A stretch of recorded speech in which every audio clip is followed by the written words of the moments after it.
Perkenalkan, nama saya Berliana Wardatu Zakia dengan NIM 18130310034. Di sini saya akan membahas LKM 4 Biokimia 2. Pembahasan pada kali ini yaitu soal nomor 1 sampai soal nomor 15.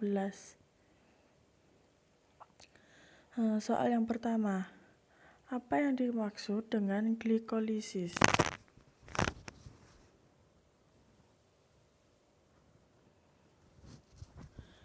Glikolisis adalah suatu proses metabolisme yang paling universal yang kita kenal dan terjadi dengan berbagai variasi di banyak jenis sel dalam hampir seluruh bentuk organisme.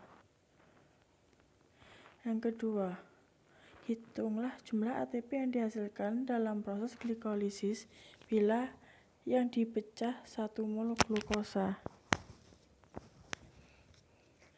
Jumlah ATP yang dihasilkan dalam proses glikolisis bila yang dipecah 1 mol glukosa adalah 2 mol ATP. Soal nomor 3. Sebutkan pengendalian jalur glikolisis. Pengendalian jalur glikolisis terjadi di 3 titik jalur.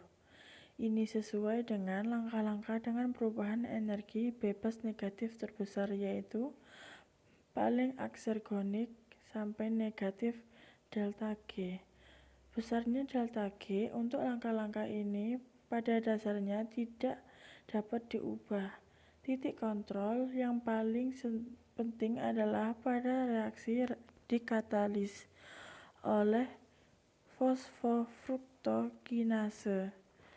Titik kontrol lainnya adalah reaksi heksokinase atau reaksi 1 dan piruvat kinase pada reaksi 10. Soal nomor 4. Sebutkan tahap-tahap pengendalian pada jalur gluconeogenesis. Tahap-tahap pengendalian pada jalur gluconeogenesis diantaranya pengendalian PFK dan fruktosa 1,6 bisfosfatase. Yang kedua, pengendalian piruvat kinase, piruvat karboksilase, dan PEP karboksikinase. Soal nomor 5. Apa perbedaan transkripsi dan translasi dalam sintesis protein? Perbedaan tahap transkripsi dan translasi pada sintesis protein yaitu hasil atau produk proses yang terjadi dan tempat terjadinya. Transkripsi membentuk RNAD, sedangkan transkripsi membentuk asam amino. Transkripsi terjadi di nukleus atau inti sel. Translasi terjadi di sitoplasma dan dilanjutkan di ribosom. Nomor 6. Sebutkan tahap-tahap biosintesis asam lemak. Tahap-tahap biosintesis asam lemak diantaranya 1. Pembentukan malonyl CoA dan asetil CoA. Yang kedua, pemanjangan rantai asam lemak hingga terbentuknya asam palmitat. Yang ketiga, pemanjangan rantai asam palmitat. Soal nomor 7. Dalam gambar berikut jelaskan A. Protein kinase, B. Glikolisis inaktif, C. Sebutkan enzim-enzim yang terlibat dalam reaksi yang terjadi dalam fosforilase oksidatif. Pembahasan yang A. Protein kinase. Protein kinase adalah kelompok enzim yang menambahkan gugus fosfat ke protein untuk mengubah aktivitasnya. Dalam proses ini, ATP atau GTP adalah donor gugus fosfat, sedangkan serin dan treonin serta protein kinase tirosin adalah reseptornya. Struktur protein kinase rumit. Domain fungsi protein kinase bersifat konservatif, yang biasanya terdiri dari 250-300 asam amino. Protein kinase dapat diklasifikasikan dengan 2 cara. 1.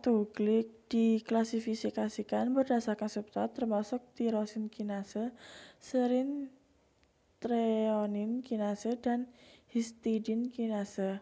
Protein kinase serin atau treonin memfosforilasi gugus OH dari residu asam amino serin atau treonir biasanya dirangsang oleh berbagai sinyal kimia, termasuk CAMP atau CGMP, C12 atau kalmodulin, diasilgliserol, tirosin kinase yang memfosforilasi residu asam amino tirosin bertindak terutama sebagai reseptor faktor pertumbuhan. Protein kinase terlibat dalam beberapa penyakit manusia, termasuk kanker, diabetes, penyakit autoimun, dan banyak penyakit lainnya. Oleh karena itu, fungsi pengaturan protein kinase yang tepat tampaknya penting untuk pengendalian penyakit ini.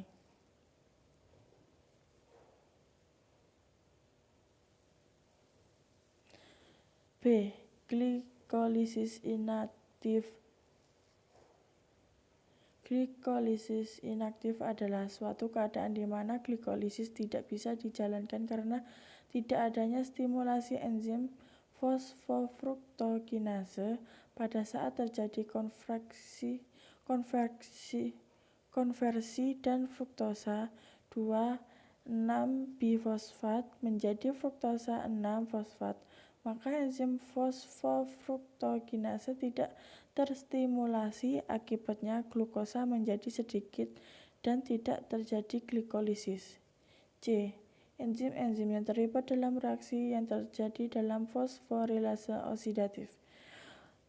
Kompleks 1, NAD, penyusunnya NADH dehidrogenase, NADH koenzim Q reduktase, KDA 800, polipeptides 25. Kelompok 2, penyusun succinate dehidrogenase, succinate koenzim Q reduktase, KDA 140, polipeptides 4. Kelompok 3, penyusun sitokrom C soenzim Q oksidereduktase, KDA 250, polipeptides 9-10. Kompleks 4, sitokrom oksidase, KDA 170, polipeptides 13. Kelompok 5, ATP sintesis, KDA 380, polipeptides 380. Soal nomor 8. Dengan melihat artikel yang diberikan, jawaban pernyataan berikut. Why do proliferating mammalian scale secrete so much lactate? Untuk setiap mol yang dimetabolisme melalui glikolisis, enzim gliseraldehid 3-fosfat dehidrogenase mengurangi 2 mol NADA plus menjadi NADH. Pada sebagian besar sel yang tidak berproliferasi, NADH ini akhirnya teroksidasi kembali menjadi NAD plus melalui rantai transfer elektron mitokondria ketika kadar oksigen mencukupi. Jika dehidrogenasi G3P melebihi kecepatan respirasi aerobik dan atau angkutan elektron dapat meregenerasi NADH+. Bagaimanapun, sel harus menggunakan jalur alternatif untuk mengoksidasi NADH. Dalam sel mamalia, rute ini disediakan oleh fermentasi asam laktat di mana dehidrogenase laktat mengoksidasi NADH kembali menjadi NAD plus sekaligus mereduksi piruvat produk akhir glikolitik menjadi laktat. Meskipun laktat dihasilkan selama fermentasi, kadang-kadang disebut sebagai produk limbah metabolik. Pemanfaatan laktat yang diproduksi sudah mapan. Pada tahun 1920-an telah ditunjukkan bahwa laktat yang diproduksi oleh otot aktif diangkut ke hati untuk diubah kembali menjadi glukosa melalui gluconeogenesis siklus Cori. Soal nomor 9. Glikogenesis adalah proses metabolisme karbohidrat yang merubah glukosa menjadi glukogen, atau dengan kata lain proses pembentukan glikogen dari glukosa. Tuliskan tahap-tahap reaksi yang terjadi.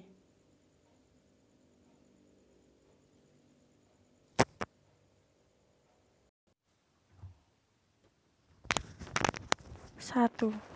Fosforilasi glukosa menjadi glukosa 6-fosfat dikatalis oleh heksokinase. 2. Pemindahan gugus 1-fosfat dikatalis oleh UDP glukosa pirofosforilase. 3. Glukosa 1-fosfat dikonversikan menjadi UDP glukosa dikataliskan oleh UDP glukosa pirofosforilase. 4. Enzim glukogenin diperlukan untuk membuat rantai glikogen pendek yang akan diperpanjang dan dicabangkan oleh enzim lain. 5. Ketika rantai dari 7 monomer glukosa terbentuk, glukosa sintase mengikat rantai glikogen dan menambah UDP glukosa pada gugus 4-hidroksil membentuk glikogen. Soal nomor 10. Jelaskan perbedaan antara fermentasi, glikosis, dan glikolisis anaerob. Perbedaan dalam aspek pengertian. Glikosis merupakan pemecahan glukosa menjadi piruvat yang terjadi dengan adanya oksigen. Glikolisis anaerob merupakan pemecahan glukosa menjadi piruvat yang terjadi tanpa adanya oksigen. Sedangkan fermentasi merupakan proses metabolisme yang mengubah gula menjadi asam, gas, atau alkohol tanpa adanya oksigen. 2. Perbedaan dalam aspek jenis selnya.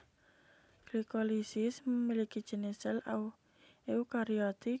Glikolisis anaerob memiliki jenis sel prokariotik dan eukariotik, sedangkan fermentasi memiliki jenis sel prokariotik dan eukariotik. 3. Dalam aspek reaksi selanjutnya, glikolisis terjadi reaksi selanjutnya siklus Krebs dan fosforilase oksidatif. Glikolisis anaerob terjadi reaksi selanjutnya, yaitu fermentasi etanol atau fermentasi asam laktat. Fermentasi terjadi reaksi selanjutnya, yaitu NAD+ digunakan kembali untuk glikolisis. 4. Perbedaan dalam aspek tempat terjadinya proses reaksinya. Glikolisis terjadi di mitokondria, glikolisis anaerob terjadi di sitosol, sedangkan fermentasi terjadi di sitosol. 5. Perbedaan dalam aspek produk akhir yang dihasilkan. Glikolisis memiliki hasil akhir piruvat, glikolisis anaerob memiliki hasil akhir piruvat juga, sedangkan fermentasi memiliki hasil akhir asam laktat, etanol, dan CO2. 6. Perbedaan dalam aspek memproduksi ATP. Glikolisis dapat menghasilkan ATP sebanyak 2 molekul ATP per 1 molekul glukosa. Glikolisis anaerob menghasilkan 2 ATP sebanyak 2 molekul ATP per 1 molekul glukosa, sedangkan fermentasi tidak menghasilkan ATP. Soal nomor 11. Glikolisis merupakan peristiwa seperti yang sudah disinggung sedikit di atas. Penguraian karbohidrat menjadi piruvat. Tuliskan tahap-tahap reaksi yang terjadi. Pertama, glukolisis diubah terlebih dahulu menjadi glukosa 6-fosfat dengan bantuan enzim heksokinase. Pada tahap ini memerlukan ATP atau adenosin trifosfat yang dapat melepaskan energi untuk diubah menjadi ADP. Kemudian glukosa 6-fosfat diubah menjadi fruktosa 6-fosfat yang akan dikatalis enzim fosfohexosa isomerase. Tahap ketiga, fruktosa 6-fosfat diubah menjadi fruktosa 1,6-bifosfat.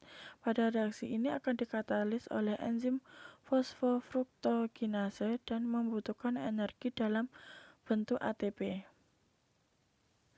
4. Selanjutnya, 1,6-bifosfat yang mempunyai 6 atom C dipecah menjadi gliserildehid 3-fosfat yang memiliki 3 atom C serta dihidroksil aseton fosfat 3 atom C, yang mana proses reaksi yang terjadi dikatalis oleh enzim aldolase.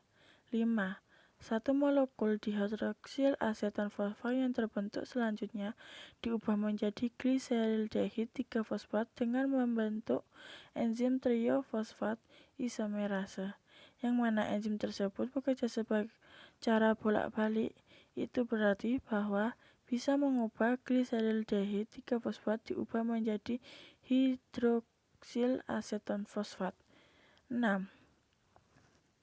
Gliserildehid 3-fosfat selanjutnya diubah menjadi 1,3-bifosfogliserat dengan bantuan enzim gliseraldehid 3-fosfat dehidrogenase.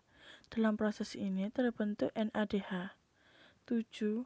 Lalu 1,3-bifosfat gliseral diubah menjadi 3-fosfogliserat dengan bantuan enzim fosfogliserat kinase. Energi yang dilepaskan dalam reaksi ini dalam bentuk ATP. Selanjutnya, 3-fosfogliserat tersebut diubah menjadi 2-fosfogliserat dengan bantuan enzim fosfogliserat mutase. 9. 2-fosfogliserat tersebut selanjutnya diubah menjadi fosfoenol pirufat dengan bantuan enzim enolase. 10. Fosfoenol pirufat yang dihasilkan selanjutnya diubah menjadi pirufat yang akan dikatalis enzim pirufat kinase. Dalam tahap ini juga dapat dihasilkan ATP. Soal nomor 12. Ada berapa sifat dalam proses glikolisis ini dan tuliskan kesemua sifat yang terjadi. Pembahasan. Glikolisis dapat berlangsung secara aerob maupun anaerob, melibatkan enzim ATP dan ADP, serta peranan ATP dan ADP dapat glikolisis adalah memindahkan atau mentransfer fosfat dari molekul yang satu ke molekul yang lain. Terjadi 10 tahap, 5 tahap penggunaan energi dan 5 tahap pelepasan energi. Dan pada eukariotik, glikolisis terjadi di sitosol. Soal nomor 13. Tuliskan tahap pengendalian dari siklus Krebs berikut ini. Sitrat sintase bertanggung jawab untuk laju reaksi pada tahap pertama dan siklus ketika asetil-CoA dikombinasikan dengan asam oksaloasetat untuk membentuk sitrat.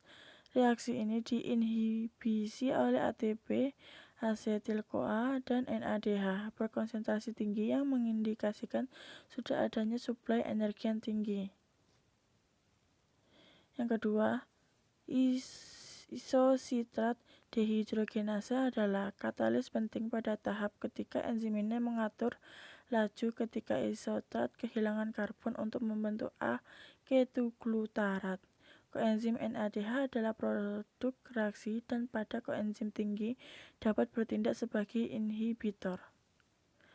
Yang ketiga, enzim ini merupakan katalis penting lainnya pada tahap ketika dari siklus ketika A-ketoglutarat kehilangan satu karbon dan dikombinasikan dengan koenzim A untuk membentuk suksinil-CoA. Dua produk dari reaksi suksinil-CoA dan EADH dapat bertindak sebagai inhibitor pada konsentrasi tinggi. Soal nomor 14. Gluconeogenesis adalah lintasan metabolisme yang digunakan dalam tubuh selain glikolisis untuk menjaga keseimbangan kadar gula di dalam plasma darah. Untuk menghindari simptoma hipogliksemia pada lintasan gluconeogenesis, sintesis glukosa terjadi pada substrat yang merupakan produk dari lintasan glikolisis, seperti asam pirufat, asam suksinat, asam laktat, asam oksaloasetat. Jelaskan pengendalian yang terjadi dalam gluconeogenesis.